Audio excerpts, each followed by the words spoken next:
Big comment in life is if I knew then what I know now, well, maybe what you know now can help you in the future. We hope, because we have three people here who are really insiders in the financial industry. All these scandals coming up about big institutions, not just playing with other people's money, because that's what they get paid to do, but the concept of deliberately deceiving people. Isn't that kind of scary?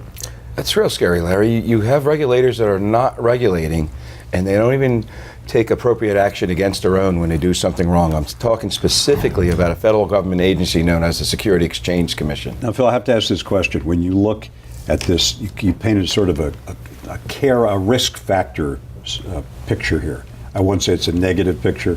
It's a risk factor picture. Do you, in your heart, believe that most Americans have a grasp of the economy and what happens? Larry, in my heart and soul, I know that they don't. Many people are being taken advantage of because they don't have the proper education in the investment accounts they're in. They're depending on advisors and the trust of an advisor to deal with the money they've worked 100% for years, and they're dealing with trust rather than educating themselves on what they're in. You believe that?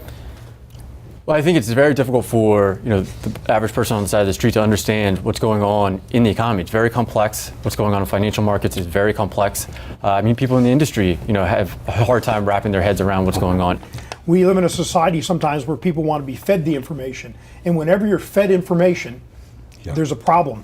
The problem is you might be taken advantage of. We're run out of time, and Ryan Sweet, thanks for joining us. Dr. Bruce Rader, Phil Cannella, author of this book, Crash Proof Retirement: The Planning Isn't Over Yet.